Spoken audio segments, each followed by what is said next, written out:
took us all the way back to the cold open moment. Season 1, episode 1, Secrets. Whoa. How come this song is playing though? Look at this. Jonas, for once, he's kind of calm about getting out of bed. You gotta smell it. You gotta smell it.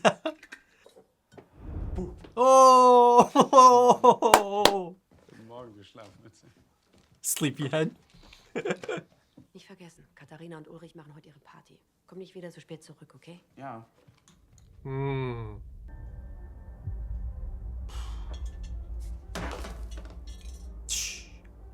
Alles okay, Papa? Yeah. Ja, ist alles gut. It's bringing back a lot of memories, isn't it?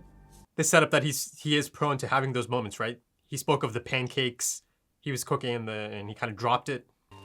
Look at this. Bright summer day. Jonas.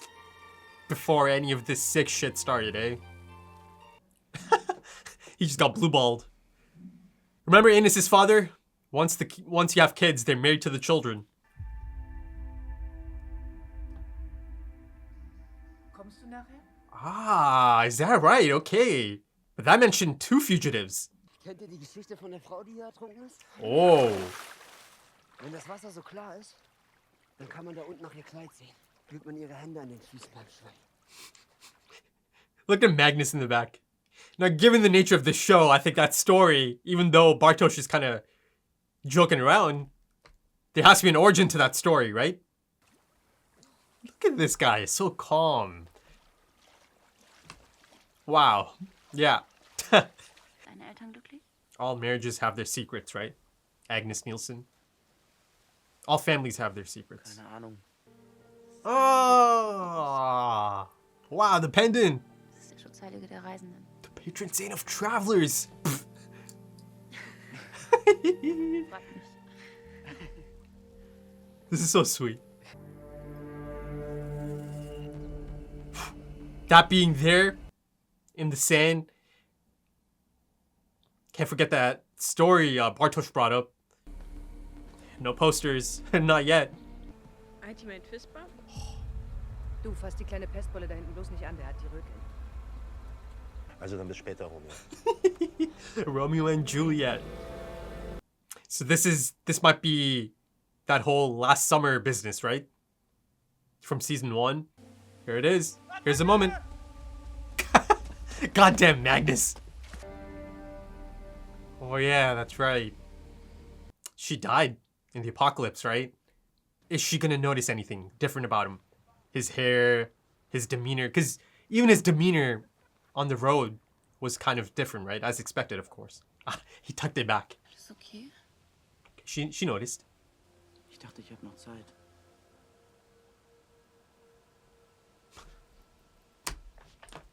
Few different meanings to that, right? Wie kann man Zeit haben, wenn sie eindeutig dich ist? Wow. Ich finde, wir beide passen perfekt. Wow, okay. Denk nie was anderes.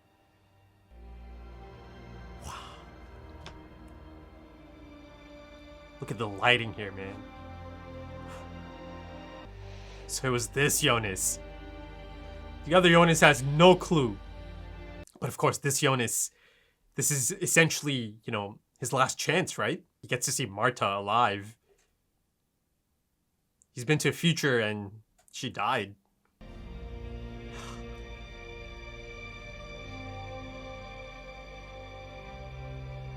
This really reminds me of Vangelis's Blade Runner score.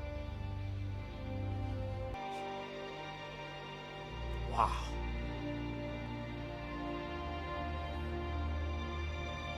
One last look. Kann er bei euch mal aufs Klo? Hanna? Did she just realize? Hallo? She did. He's been on the other side, right? He's probably remembering all of this.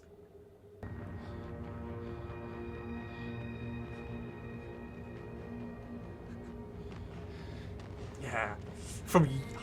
He remembers this. He remembers this. Alright, Boris.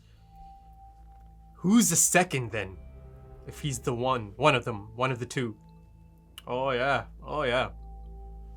Yeah, there's a bit of the past coming back to haunt you theme going on here. Hey. I love it. I love it. This is lovely. Shooting daggers, man. Oh god. It's all gloomy over here. Here comes the storm. Yeah, he's been wanting to go home for a long time.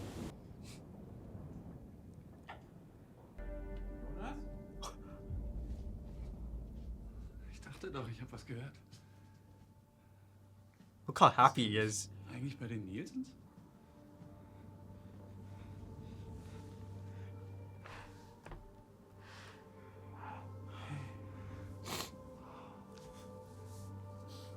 Wow. Alles gut? Look how he embraces Jonas. Was ist denn mit deinen Haaren? Of course he noticed.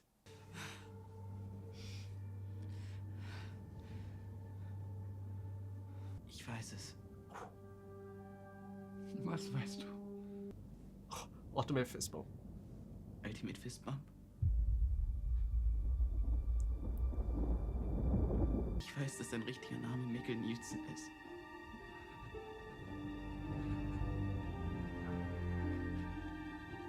Es ist okay. Oh man, this poor man. Tortured soul. Mikkel Nielsen. This must be such a relief for him. Hier? Weil ich dich um etwas bitten muss. Jonas, ich habe keine Ahnung. Lüg mich nicht an, okay? He doesn't know, man. Ich weiß es. Verdammte Scheiße. Ich weiß, dass du dich am Atelier hängen wirst. Hast du den Brief schon geschrieben? Welchen Brief? You just told him about Den it. Brief, den du an mich schreibst. Predestination Paradox, Der auf dem man. steht, dass man nicht vor dem 4. November 22:13 Uhr öffnen soll. That's why he knew the specifics of the exact time. Exakt in der Minute, in der du verschwindest. Okay, so yeah, now I know for a fact that she knew Jonas is back. Because I'm speaking of the last episode, her finding it on her pillow. Darüber nachgedacht, was du am See gesagt hast. He's gonna be so confused right now. Über Omas? You know, he said earlier, our Jonas, that he thought he had more time. Okay. Just go along, Jonas, go along. There you go, Jonas, there you go. Get in there. You know, a lot of those scenes from season 1 now make a lot of sense. At one point, he straight up tells her, I don't think they're a good match for each other. And she was so confused about that. Wow. Wie hast du da die Passage gefunden? Ich habe sie nicht gefunden. Yeah. I brought this up in season 1, didn't I? Wer? Du? Oh. See, it had to be someone that he could trust and recognize. It simply had to be. Weißt du das? Ich hatte solche Angst. Aber du hast meine Hand gehalten. Und dann hast du gesagt, wir müssen hier bleiben. Und als ich aufgewacht bin, warst du weg. Ich habe die ganzen Jahre versucht zu verstehen, Wow, yeah. warum du das gemacht Yeah. hast. Aber das ist unmöglich. You haven't done it yet, but you are going to do it. Ich habe das nie getan. You are going to do it. Er hat mir gesagt, dass ich den Ursprung verändern kann. Wenn du dich nicht umbringst, wird nichts von alledem passieren. Aber wenn all das nicht passiert, dann wirst du nicht geboren. He saved Jonas. Und vielleicht He ist did it deine for his Rolle son. in all dem viel größer, als du denkst. Oh. Und vielleicht bin ich nur ein kleiner Teil Wow. des riesigen Wow. Geschehens, I've heard that before. das viel größer ist, als wir uns alle vorstellen können. Das hat schon mal jemand zu mir gesagt. Ja. Stranger said that in season 1. And then I guess Stranger got it from him. Gott irrt sich nicht. Er hat einen Plan. Noah, right? Für jeden von uns. Noah. Okay. Who is this? Oh. Ich habe lange auf diesen Moment gewartet. Wow. The first encounter Wer bist du? for him, I guess. Will die Dinge nicht gerade rücken. Er will sie für immer zerstören. He's focused on Jonas. He doesn't even care about this random Dein Leben lady. ist viel größer, als du glaubst. Ich habe die Welt ohne dich gesehen. Glaub mir, Whoa.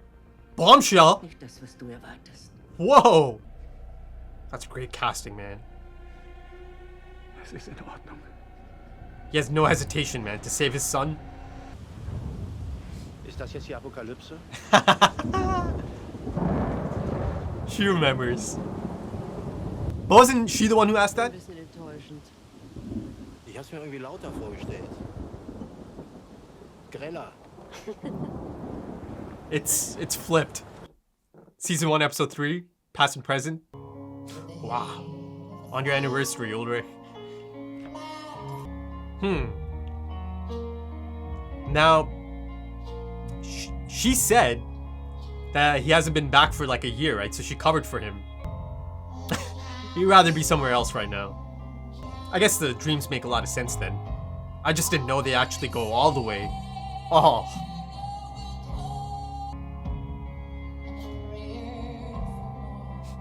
He saved my life back then. I just didn't know until much later. Stranger to Jonas.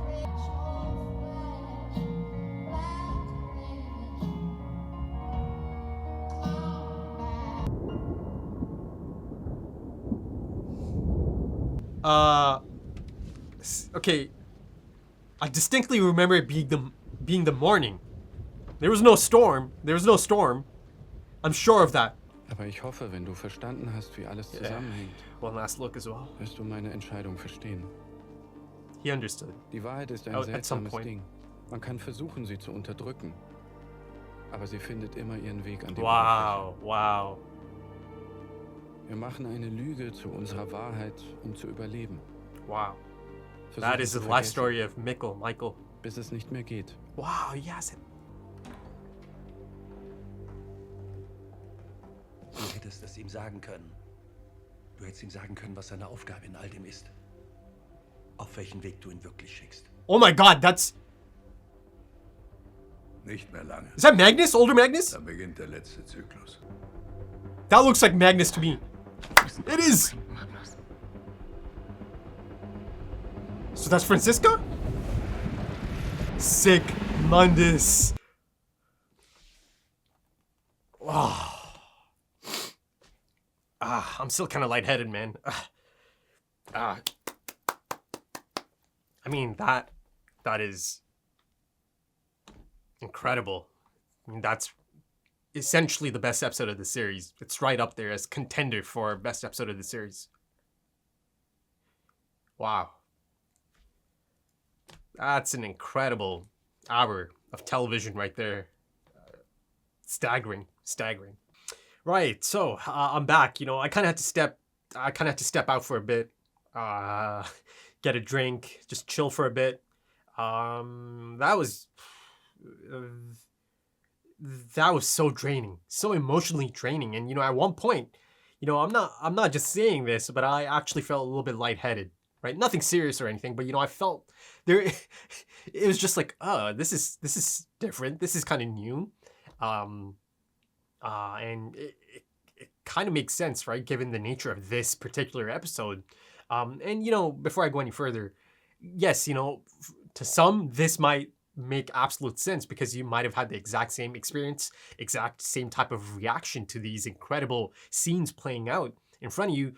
And for others, you know, it might be a bit of a head scratcher. Maybe you might be thinking, oh, how can someone be this emotional over a show? You know, I've been saying it for some time now. I feel a deep attachment to this show, the writing of this show, the characters of this show, the scenario of this show, right? But mainly the characters of this show, the writing of these characters, you know, making them feel so authentic, so real. You know, it had me sucked in since day one, essentially. I mean, this is as good as it gets, really. It really is. There's not too many things that can have this kind of effect on me. You know, yes, from time to time, I find myself in a similar situation, or I found myself in a similar situation, but, you know, this is rare. This is rare. To be this attached to the characters and the show itself. Yeah. And, you know, as lovers of storytelling, this is the type of thing all of us kind of, you know, dream of, always on the lookout for, right? Something to connect with on this type of level, right? This type of deep attachment. Again, maybe I should just speak for myself, but I'm sure, many of you can relate. I've noticed that more so than any other show that I've done on my channel. Maybe there might be a few others, but this one specifically, because again, the comments, usually there's only enough comments in the comment section that I can actually go see all of them, right? For some stuff like Shingeki, for those who don't know, that's one of the animes I do on my channel. It gets into like 400 to 500 range in terms of comments. Yeah, on one end, it's perhaps not as popular on my channel in terms of the attention it gets, but it does create a really intimate comment section in that sense. I know all the regulars. I know the profile names. I know the profile pictures. I know who the regulars are now, right? So it really creates this intimate sense of community. At least it's done that for me. Yes, of course, more so than any other show, maybe this is the show I really wish was getting a lot of attention on my channel because of, again, how attached I am to it and the effort I'm putting into this. I believe some of my dark stuff, it's some of the best I've put out. I mean, yes, of course, you ask any creator, they're going to say, of course, they would love more people to come check out their content. And, I'm the same. Of course, I would love more fans of Dark to come check these out. After the first two episodes 1 and 2 of season 1, yeah, there was a drop off and it was a little bit disheartening, right? There's quite a substantial drop off actually. And of course, it's only natural that from time to time, I do kind of think back to that drop off after the first 2 episodes and the reasoning behind it, potentially. But yeah, of course, it's disheartening. It was. But, since then, I've come to really appreciate the tight-knit, intimate community I have going here now. And, going back to my original point, as you've noticed, I tend to kind of deviate from my points and then kind of circle back to them. But, more so than any other show, perhaps, this one, I feel like people can really understand my reaction to these things playing out, to the characters, to the writing. I feel like the people in this comment section are kind of like so in tune, so in line in terms of the experiences all of us have had over this incredible show. And I've seen how much it means to many of you. And, I'm certainly one of you. As I'm sure you could tell by now, season 2, episode 6. This means a lot. This means a lot to me. In fact, I've brought it up before. I'm pretty confident that this is going to end up being my favorite show of all time. It is one of the best I've ever seen already. And I still have 10 more episodes to go, right? Yes, the final season, of course, it's going to have to land the final season. And again, I have no, concerns about that. I'm sure they'll land the final season, or they did land the final season. And I'll absolutely love it. Given that I have seen the track record now, right? Season 1, 6 episodes into season 2, incredible stuff. But yeah, it's on that path to becoming my all-time favorite. It really is. The episode itself, that was one of the all-time greats. It's an all-timer. I mentioned right after the episode, immediately after the episode, it's essentially the best episode of the series. If not the best episode, it's certainly a contender for best episode of the series. For sure. That was so incredibly moving, emotionally moving, right? Deeply affecting, fulfilling, right? It was fulfilling, right? It was heartbreaking, yet it had this cathartic and fulfilling feeling about it all. For me as the audience member and for some of the characters, right? And the two that really come to mind in that sense are Michael and Jonas. Wow. I've got to say those moments are some of the most incredible moments for me in anything in recent memory. To see those two come together, to see that relationship, to see the love they have, to see Michael's love for Jonas, to see how much Jonas means to Michael. Incredibly moving stuff, deeply affecting. Wow. I'll get into that, but, leave it to Dark to kind of deliver an episode of that magnitude. And then by the end of it, throw yet another shocker at you, right? They show me Magnus, and the person beside him I can only assume is Francisca, most likely, right? And I have seen her before. This is around the time, I think this is a few episodes into season 2, maybe the first few. It's around the time Noah is having a conversation with Adam, and then she comes in and she said something like, "Oh, they're ready for you." I guess the rest of Sic Mundus, perhaps. But yeah, there it is, the big reveal. I guess I was on the right track.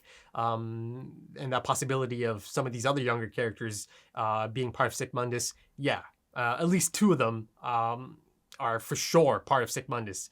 The late Bartosz, who I saw die in the first episode by the hands of young Noah, who Adam sent, who Bartosz was expecting. He was expecting someone, though he thought it was interesting that it's him, young Noah. And then there is confirmation from Magnus. Again, fantastic casting. I saw that face.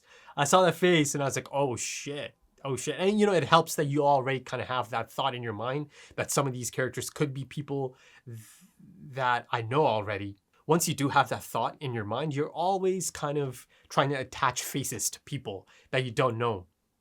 And this one I thought was, it was quite the resemblance. Magnus.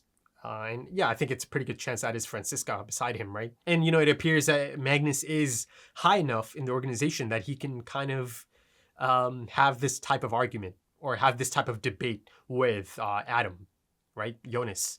Almost as if they're equals, right? Maybe not equals, but like right-hand man type situation, right?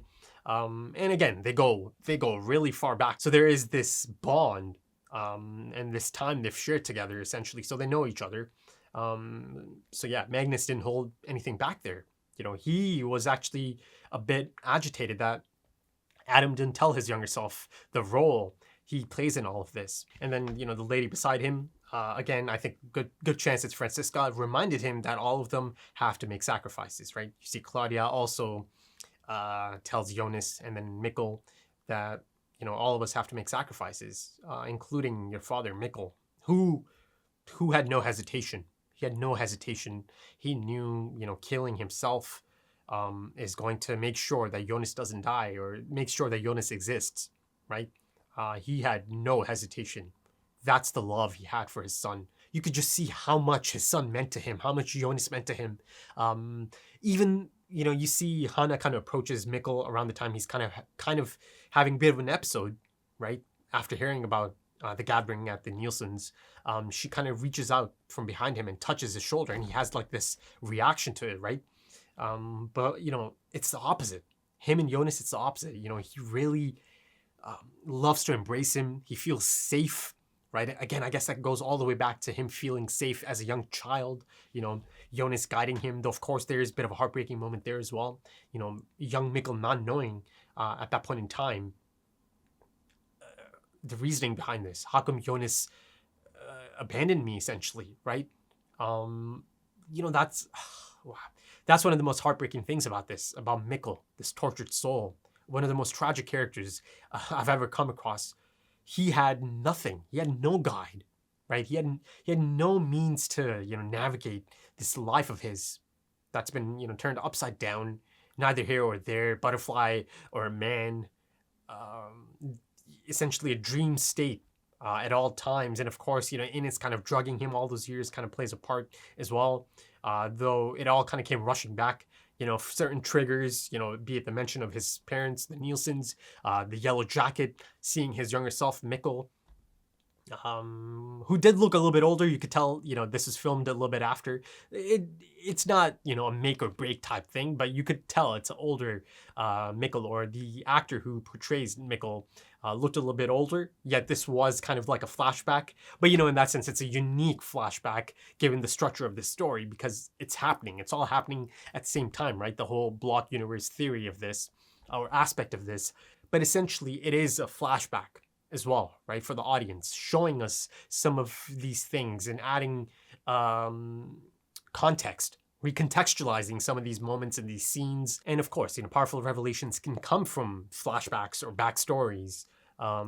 previous significant events in the lives of these characters that the writer can kind of introduce at a critical moment or at critical moments to ultimately create these turning points. But yes, like I mentioned, it's not your everyday type of backstory or flashback given the nature of this story and the time mechanics of it all. But, you can still kind of classify it as a bit of a, flashback backstory for a lot of these things. Though, someone like our Jonas is experiencing those things, right, for the first time, as everything is now, right? Everything is happening at the same time, all at once, as, firmly established over and over again in season 1. And you see that Michael's true character really shines through here, right?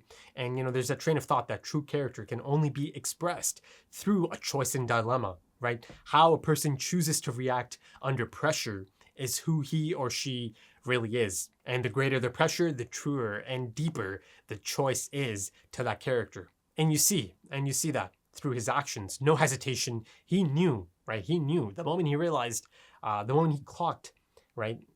If he doesn't go through with this, his son is not going to exist, right? He's just not going to be born. He could not allow it. Simply could not allow it. And then, yes, you go back to, like I mentioned, you go back to season 1, episode 5, Stranger told his younger counterpart, he saved me back then. I just didn't realize it until much later. So yeah, ultimately, if you go long story short, Michael hangs himself to save Jonas. And I think at its core, that's as simple as it gets. It's a father saving his son. And he was ready to do it at a moment's notice, no hesitation. And again, it goes back to the incredible writing and the intricate planning of this show. You go back to that incredible pilot. If you'll remember, one of the things I noticed about that cold open and Michael, writing that letter, it was his demeanor, right? He had a really calm and accepting nature of it all, right? And again, it goes back to that conversation on the bench in front of the church, right? Stranger and his younger counterpart, season 1, episode 5. Death is incomprehensible, but you can make your peace with it. But, before I go any further, this episode, by the end of this episode, I knew that, yes, for sure, I certainly have to go back and watch seasons 1 and 2 before I move on to the final season. I just have to. I really need to experience it again before I'm ready to, kind of say goodbye and watch the final season. And of course, there's more to it than just that, perhaps there's so much more I can kind of pick up on a rewatch, right, from seasons 1 and 2. I guess I still kind of have to figure out how I'll handle that. Bit of a break, so I can kind of binge seasons 1 and 2. And I brought this up in my season 1 finale, right, on the discussion or review portion of my season 1 finale that I kind of did want to go back before going to season 3. Yeah, I think I'll really have to do that. I really want to do that. I have this really strong urge to do that. So yes, I know for some of you it might be a bit of a bummer, but there is going to be a break after these next 2 episodes, I guess. So I can kind of take some time and binge seasons 1 and 2. But the break, it's not going to be anything too long, right? Just enough so I can actually go through those episodes again. Maybe I can do like 1 episode a day. I mean, from the beginning to the end of the episode, it is just beat by beat, just airtight. It is airtight. Everything is top notch, second to none. Every single element, every single department is just phenomenal, exceptional, right? Be it the soundtrack, the amazing original score of Dark, be it some phenomenal acting on display. I've got to say, the actor who plays Michael, wow, he absolutely broke my heart, man. Wow. As you saw, I was a bit of a mess. Really, I can't remember the last time I was that crushed. I was that heartbroken over a performance, a situation. Yeah, it was just like a non-stop assault on the senses. And of course, Jonas, the actor playing Jonas, incredible, just incredible. Those moments of them embracing, right? Him kind of looking at Michael's face right after he initially hugs him, embraces him, and then he's really looking at his father's face, right? Wow. As expected, he was quite emotional. Wow. I'm getting emotional just thinking back to that. I mean, it's certainly one of my all-time favorite scenes in anything ever. And I just love how happy Michael is around Jonas, right? He just lights up, right? Yes, he's had a difficult life. He has a lot of internal struggle, right? He's got a lot of trauma, right? That was kind of, being forced to the forefront once again because of these triggers, deeply suppressed trauma, right? And his letter, again, I spoke of things being recontextualized. The letter and the things in his letter, wow, right? You see that Jonas was his salvation, right? His light at the end of the tunnel. I just love that relationship, and I love that he had that type of relationship with Jonas. And you see that Jonas, I saw a younger Jonas before any of this is even on his radar. You see he is a good son. There is a good relationship there, right? There's nothing spiky going on there, and I love that. I love that there was nothing like that. And notice how this strange lady comes in, right? She's strange to both of them. Yet, Michael is firmly concerned about Jonas, right? This is a future Jonas, yet this is Jonas. This is his son. He is looking at his face. He's more concerned about his reaction to these things. He's concerned about his mental health, right? At all times, he's looking at Jonas, right? As this lady, the strange lady, the stranger essentially, is going on about, his role being much larger than he thinks, though, Michael himself said it as well. And of course, our Jonas already heard that in season 1 from his older self, the stranger, who initially heard it from Michael, right? I loved how, given all of his trauma, given all of his problems, his mental state, right? The state of his mental health, he was a bit of a rock for Jonas in that moment. How incredible was that? I mean, Jonas is really going through it, right? But you see that Michael is there for him. It's incredible stuff, man.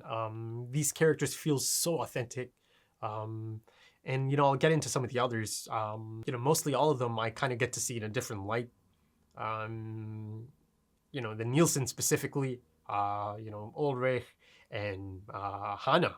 I mean, sorry, not Hannah, Katarina. And it kind of goes back to that conversation Claudia was having with her grandson, Bartosz, in season 1, right? Things were different. Everything changed last summer, right? This is around the time she's asking Bartosz to give this to Regina, right? The photo. I'm still not sure if Bartosz actually gave it to Regina or if he was instructed not to give it to Regina by Noah, maybe. I don't know. But I haven't seen it on screen. But, she was speaking of her own last summer, essentially. From the 80s time period. But the same kind of applies here, right? Last summer, here in 2019. I get to see before the cold open of the show, before the time period, time span, the first episode covers. And I'm speaking of the first episode of the whole series, episode 1 of season 1. So that in itself was really quite exciting, right? Though, that being said, I should mention this before I forget, though I mentioned it during the episode. Michael hanging himself, right? He did it on the 20th this time rather than 21st. And that was the morning of the 21st, right? I distinctly remember, the establishing shot of the house. And yeah, it was the morning. It was like early morning, like dawn, essentially, right after dawn, perhaps. There was no storm. There is no thunder. It was morning. So already I'm seeing a bit of a deviation going on here. Listen, I'm not sure if this really matters much in the grand scheme of things, but I think I should still point out that it is different. There is a bit of a change there. Some things are a bit different then. I'm seeing it right in front of me. Some things are playing out a bit differently. Actually, hold on. I think I might be overthinking it. It's possible that he kind of spent all night in there, right? I'm just assuming that he immediately hung himself after writing the letter. Because, here I kind of see him pull out the fresh piece of paper to write the note on. And of course, that in itself, it's always just going to come to him naturally anyways, right? The thing he wrote. Though, of course, he got the specifics from the letter. Again, bootstrap paradox there, right?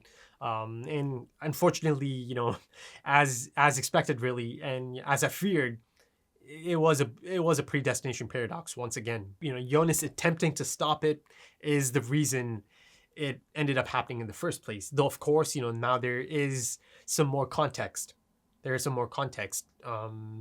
As Stranger mentioned, death is incomprehensible, but you can make your peace with it, right? So, maybe it sounds a bit strange to say, but even I'm kind of at peace, right? After knowing that Michael wasn't alone in that moment, that he had that incredible moment of actually being able to speak, right?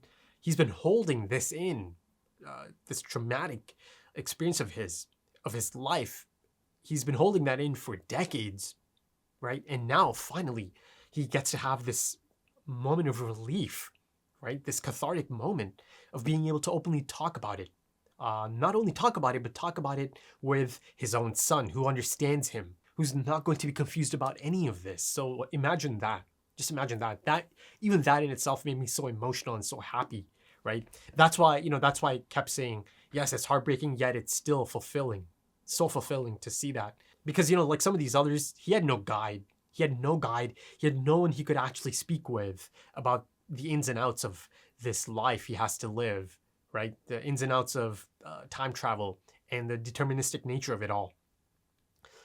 Our Jonas had the stranger kind of there looking over his shoulder. From time to time, he used to step in, right? From time to time, he kind of guides him, gives him a few answers, even if they are harsh to take. Then, of course, you have young Noah and older Noah, right? Noah guiding his younger self, telling him to always just believe in himself, right?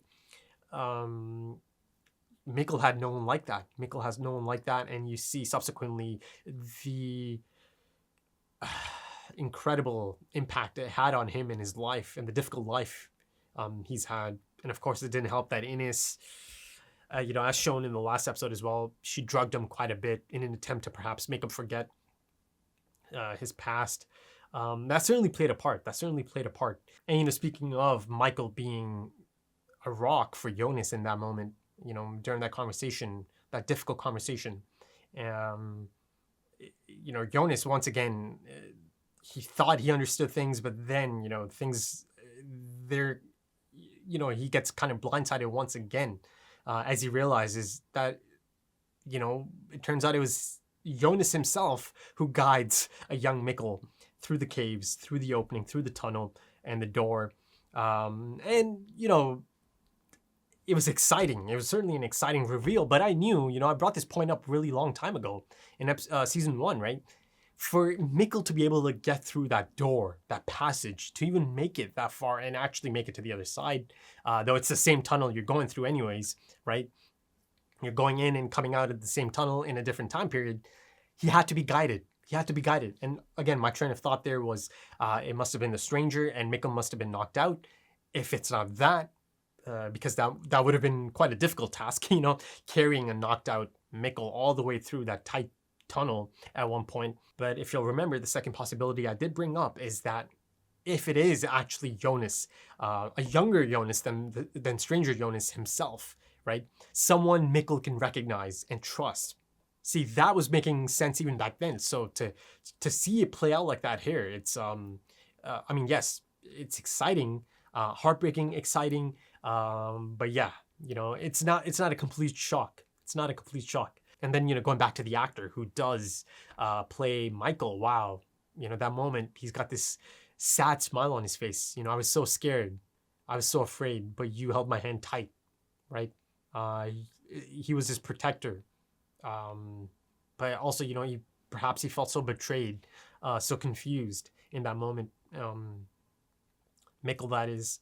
And your betrayal and being blindsided is one of the themes in this episode as well. At some point soon, actually, he is going to do that, right? And it appears that it's going to be after some time with Claudia, right? That duo essentially kind of came together. And again, that whole concept of one person meeting another person's younger self, or then it being flipped, right? So yes, there's clearly a possibility here that I'm going to see a younger Claudia meet perhaps the stranger at some point, or this Jonas at some point, just like how an older Tannhaus sees 80s Claudia and a younger Tannhaus sees the older Claudia, right?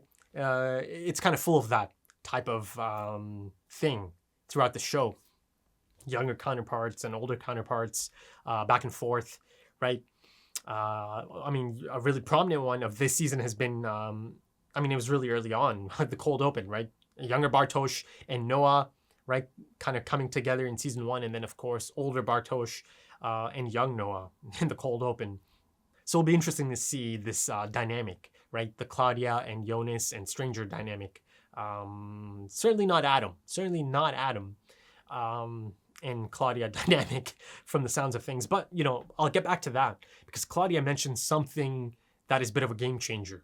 And perhaps a bit of a setup for the things to come, right? The direction of the story perhaps at some point soon, perhaps, because there's only 10 episodes to go. Though, of course, given the nature of this story, this show, and the run times, a lot kind of transpires over the span of an episode. Right, over the length of an episode. It's incredible, really. It really keeps them moving at just the perfect pace, right? That was one of the things about this episode. It was airtight. The pacing was just fantastic, right? Like I mentioned, beat to beat, it was just perfection. But going back to my original point of, Michael being there for Jonas in this moment as he's kind of panicking and things are really kind of hitting him hard. You see that his spirituality kind of comes out, or is at play, right? The spirituality he kind of comes to accept, perhaps at a younger age, right? He had a lot of those moments, asking questions, being defiant initially, but then, slowly accepting that there is a plan for everyone, that God has a plan for everyone. Of course, there's those really distinct moments, right? Be it him and Ines, speaking of God's plan, be it him and Noah. He's run into Noah a few times, hasn't he? And you see it here represented through the things he's saying to Jonas, that he accepted at one point. At some point he accepted this is how things are meant to be. He accepted it all, right? That things are much larger than himself, much like how Ines tried to explain to Jonas, right? In the season 1 finale. And then it kind of goes back into that whole concept of 3 stages, right? Of life. For our Jonas here, this is essentially the loss of naivete, right? This right here, wow. It was tough, but he had to go through it. And now he kind of moves on to the next phase, him and Claudia. And, even from a storytelling perspective, from a writing perspective, the past, present, and future is a set of dynamics that can be brought in, right? And it just so happens that this story is using that type of structure anyways in terms of its time mechanics, right? So it kind of goes hand in hand, right? Who a person was in the past, who the person is now in the present, and the direction they're heading into in the future. And of course, I'm going to get to see the different stages of Jonas's development and growth. It'll be interesting to see him and Claudia together, right? Listen, man, Claudia, I can't take everything she's saying as the truth either, right? Listen, I'm not saying she has bad intentions or anything. It's not as simple as that. You go back to that season 1 pilot, essentially, near the conclusion as they're kind of talking about people, human nature, Jonas chimes in and he said, my father believed that, good or evil is a matter of perspective, right? And there's that funny moment, too soon, perhaps. You see that Michael had a lot of interesting things to share with Jonas in the time he had with him, right? But, you see that oftentimes characters have a certain philosophy, a certain morality, but over the span of a story, sometimes they feel the need to deviate from it. An internal contradiction, essentially. And in turn, that kind of gives the story dynamic, right? And you can see it at play right here through the character of Jonas, who is, much like his own father, he's a tragic character, man. This individual's been through a lot. Just the thought of that may be emotional, him being back in his room in the 2020s, essentially. But, it feels like it's still kind of scratching the surface, and he has a even a tougher road ahead. Now then, let's go back to Claudia, right? Of course, she had a lot of interesting things to say to Jonas, that, of course, that notion that your decision means much more than just yourself and your father here, right? She's imploring him to think about the decisions he's about to make and is going to make in the future, right? Because they affect everyone, right? And once again, she kind of lays it on him that, his role in all of this is much larger than he thinks. Michael himself kind of, says that to him as well. At least that he believes that that could be the case. You see that this is not the first time someone has kind of intercepted Jonas from doing something like this, ultimately erasing himself from existence. You go season 1, the stranger stepped in as Jonas is ready to go grab Mikkel at the hospital.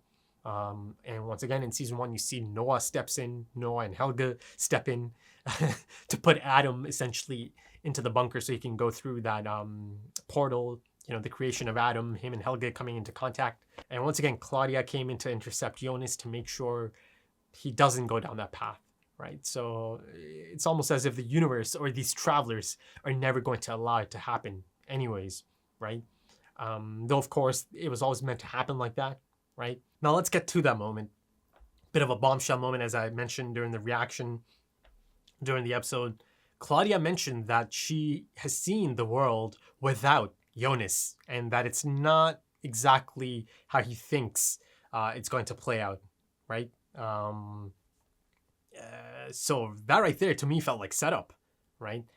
She's seen it, she's telling him that she's seen how things turn out if Jonas doesn't exist, right?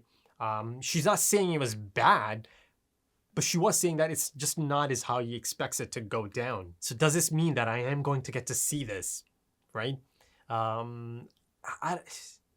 It's not parallel universe. It's not really, I'm not even sure how to classify it, but it can't be this.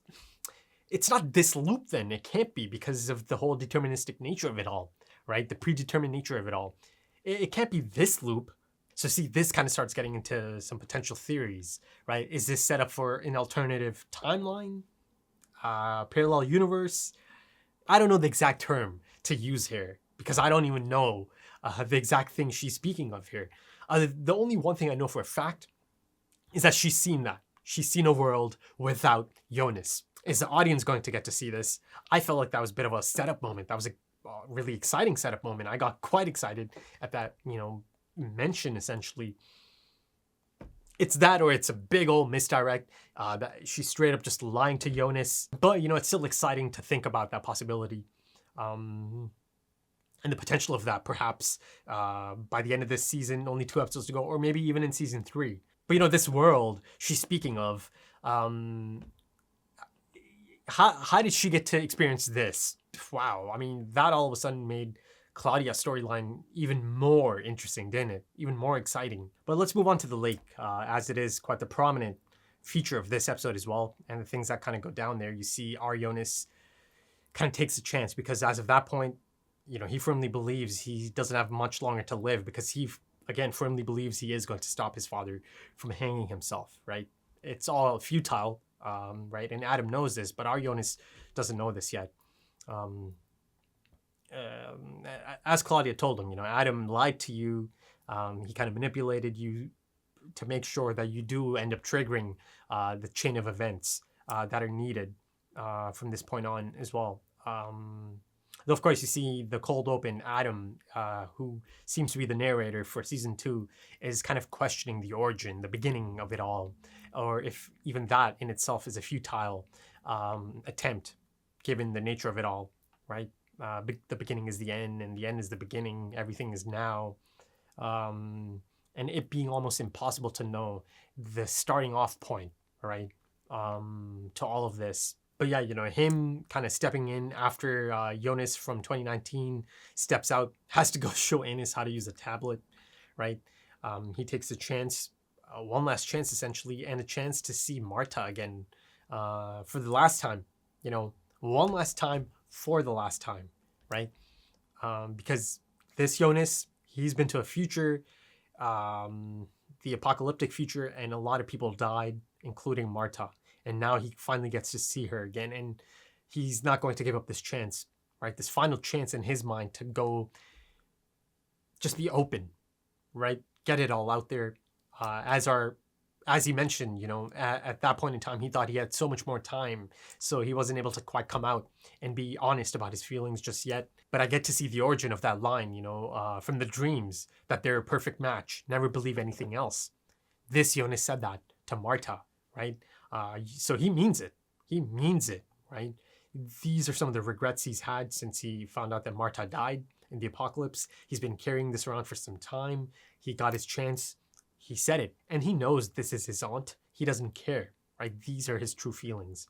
And you see Martha, of course, she had feelings for Jonas as well. It'll be interesting to see if Martha gets to find out that Jonas is indeed her nephew biologically, and if that is going to change things for Martha, right? Though of course, you know, Martha's not going to get to see our Jonas anytime soon from the looks of it. And I'm speaking of our Martha being the one in 2020. I don't know. Actually, I don't even know. You know, now it's Jonas and Claudia together. Essentially, he is about to learn quite a bit from Claudia, right? He's going to be a bit of an apprentice in that sense. So yeah, let's see how it all plays out. It's exciting, man. It's really quite exciting to see those two characters together finally, right? Given the setup from season 1, right? I really want to see younger Claudia and Stranger together, or even younger Claudia and our Jonas together. That could be so cool, that dynamic. I'm sure I'll end up getting a combination, one of those combinations at least, sometime soon, hopefully. And it's a stunning moment. I think it's a stunning moment. The shot itself is, it's a brilliant shot, right? I mean, you know, in terms of the shots, the photography is just brilliant in this. I get a bit of a recreation of that shot inside the Ulrich or the Nielsen household from episode 1, right? The breakfast. Fantastic tracking shot. I get yet another one in the Nielsen household, but this time it's during that party. Fantastic stuff. But you know, that moment, that scene of them kissing, you know, it's Martha's first kiss essentially with Jonas, but it's not our Jonas's first kiss with that Martha. But then I do see 2019 Jonas have his first kiss with Martha, though it is not Martha's first kiss with that Jonas, right? So that in itself is quite interesting, isn't it? How that kind of played out. And of course, you know, a lot of other different plot points come out of that lake scene. You know, him coming across a pendant for the first time. I guess that's the origin of the pendant. I mean, no, I take that back. That's not the origin. That's how Jonas found it, right?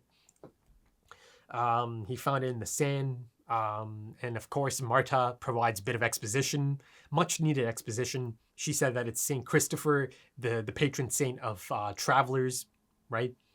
So that makes a lot of sense. Later, she puts it on a thread. You know, surprisingly, it wasn't a red thread. It was a black one, though I have seen the black thread already. As in the last episode, Stranger puts it on Martha's pillow, I guess, to let her know that he's around, right? Of course, it's this thing they share.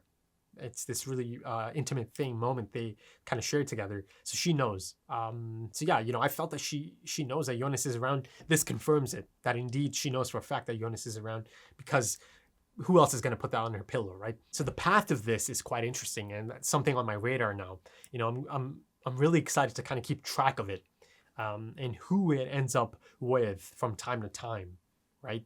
That should be quite interesting. And, you know, speaking of the lake, there's that story. Yes, it's being presented in a bit of a joking manner through Bartosz, right? As they're trying to prank Martha.